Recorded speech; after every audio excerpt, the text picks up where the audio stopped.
Johann Johansson, you composed the score for The Theory of Everything, which is the true story of Stephen Hawking and his wife Jane. What was your starting point for developing the music for this story?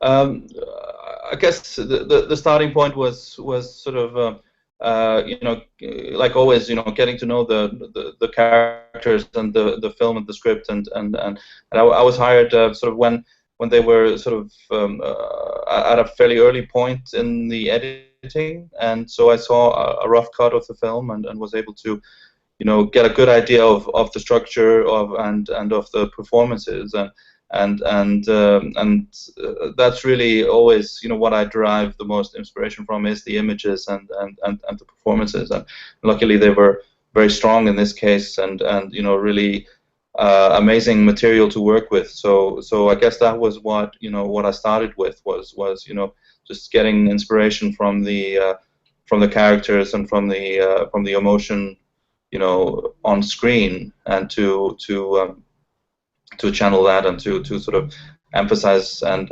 underscore this. Now, was there, when you were watching the rough cut, was there a particular moment or a scene from the film that especially resonated with you in terms of inspiring the score that you were about to create? Yeah, I always try to sort of start with a couple of really resonant scenes, scenes that are important points in the important start with some of the more important beats, in the film, and I think I started with the intro. I started with the intro and the lecture scene, which starts towards, which is sort of one of the which is basically the climax of the film, or sort of the sort of emotional climax of the film, and the lecture scene, I started off with an approach which didn't work at all, and which we sort of quickly abandoned. But it's always important to start somewhere. You have to start with something, and just start the dialogue, and even if it doesn't work, it tells you a lot, and it helps you a lot. And then I started working on the intro, and the idea for the intro was one of the first cues that we got for the film, and that worked for the film, and that cue, the intro cue, which is called Cambridge 1963 on the record, really became the source material for a lot of the score. So that harmony, it's basically like a piano ostinato figure, like a four-note figure that's repeated throughout the cue, and this then sort of build up this harmony on top of it, and that both that piano ostinato is transformed and kind of retrograded and sort of deconstructed sort of throughout the score, and appears in different versions here and there in the score, and I use the shape of it as inspiration for a lot of other melodies, and the harmony appears also in various different places throughout the score. For example, in a scene towards the end of the film, or in the middle and towards the end of the film, which is like an intimate love theme in a way between Stephen and Jane, and it becomes like a very intimate kind of sorrowful breakup theme also when Jane leaves Stephen towards the end, and so that's the same harmonic material basically as in the intro, just in a more melancholic mode, a more sort of more sad mode in a way. When you're working on a film like this, like a biographical film, especially, working to essentially translate Stephen Hawking's story into music, did you feel like you were coming to a greater understanding of the man's life and his personality along the way? Yeah, absolutely. I mean, it's obviously this story is one aspect of it, and one some an artistic kind of rendition of his life and his ideas, but I get the feel, I have a feeling I know the man better, after working on the film, and obviously Eddie Redmayne does such an amazing job of sorry, of embodying the character. You know, that you feel like you know him. You know, you feel like and his presence is very much in the film, and he very much approved of the project, and he saw like an early cut of it, and liked it very much. You know, and they wiped tears from his eyes. You know, when he saw the film, and and he was very helpful to the project, and gave, you know, allowed the use of his voice. So it's his voice that we hear in the film, his computerized voice.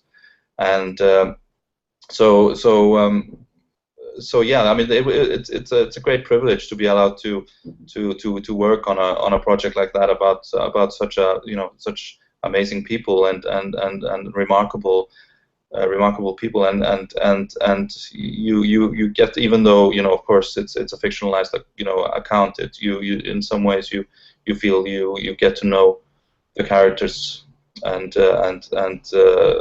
get some insight into his life and his work. Now, in the film, as in life, of course, Stephen Hawking began to have trouble speaking, and then after a certain point, he was no longer able to speak at all. So, in that way, in a way that, you know, wouldn't be necessarily true of other films, did you feel like your music was speaking for him in a sense, or, you know, expressing his thoughts and feelings in a way that the character couldn't in those moments? I think the music, you know, needed to very much underscore the emotions of the story, you know, and since it's very much the story of Jane and Stephen, you know, it's a kind of odd love story, you know, between those two characters, and so the music really has the role to underscore that, and to hit those emotional beats that the story kind of puts forth, and but there are certainly, you know, moments, you know, that have more to do with Stephen's work, and are, you know, where we try to express the poetry of the physics in a way, and the wonder, and the beauty of how Hawking, you know, expresses and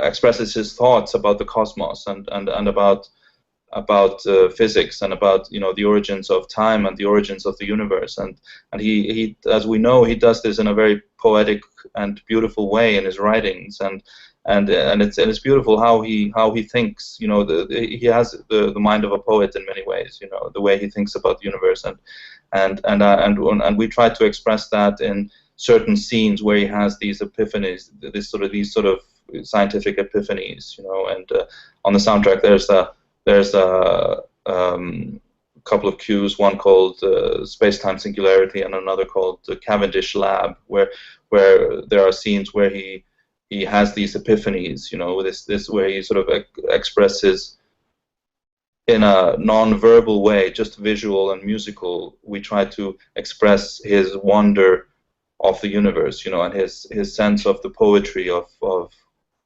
cosmos. You know. Now, how closely did you work with director James Marsh on the film? Was it a situation where you were able to, you know, he sort of gave you the, gave you the reins of the music, and just you ran with it, or was it a really close collaboration, you know, throughout the process to come up with the right music and the right sound? It was a pretty close collaboration, and James is a great collaborator, and he's really good to work with, and he gives you free reign, but he also, because he knows that that's how you get the best out of people, you know, is to give them freedom, you know, and but he also has a very strong vision about, you know, what the tone was that he wanted for the film, and it was pretty clear from the beginning, from our first discussions, you know, what the direction would be. But there were a lot of kind of within that general direction, there were a lot of you know, possibilities, and so it was.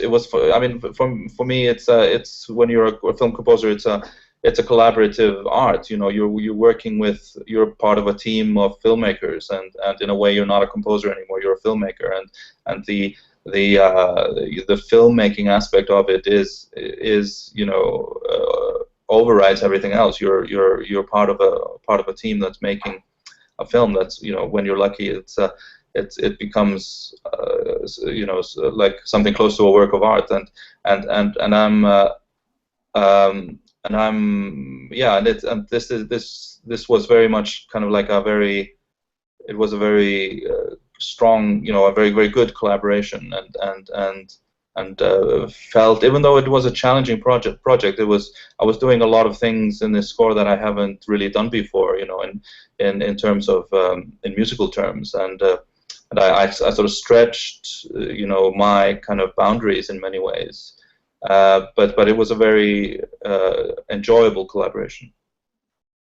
Now, composing for film is a very collaborative process, as you talked about, and you've also done compositions for for theater, for art projects, and you've released your own albums. Yeah, how is that different? Collaborating on a film or another project as opposed to composing your own independent work. Yeah, it's different in the sense that you are, working as a part of a team, but but in many ways it's not that different, because I'm hired, usually because people like what I do, and they know what I do, and they know kind of my style in a way, and so it's, I don't really put another, in terms of the actual writing, I don't put like a film composer hat on. I do what I do, in a way. It's just the way that you work is different, because you're working with a team. You're working with a director, you're working with an editor, you're working with producers. So there's a lot of people who are involved in the whole process. So, which is very different from, writing your own album, and where you basically, you're in a team of one, and so, but I enjoy both, and it's just different. And I'm lucky enough to work with very, very talented people, and that's just a real pleasure to work with people of this caliber. You blend acoustic instruments with electronics in your work. Tell me a little bit about how that works for you to develop the right sound. How you bridge those two things together. And sorry, before I want to interrupt, this should be the last question. Last question. Okay. So yeah, I like to actually, Theory of Everything is probably my most acoustic project in a long time. A lot of the score is basically an orchestra playing in a room, and just one take, and or maybe two or three, but one with very little electronics, or no electronics, and no overdubs, and which is rare for me, because I tend to kind of, my music tends to be studio created, and it very often involves orchestra, and it involves acoustic ensembles, like a chamber ensemble, or strings, or string quartet, or whatever, and mixed in with, or blended in a texture with electronics, but my electronic stuff is also very often, derived from acoustic sources. So they are acoustic recordings that I process, and that I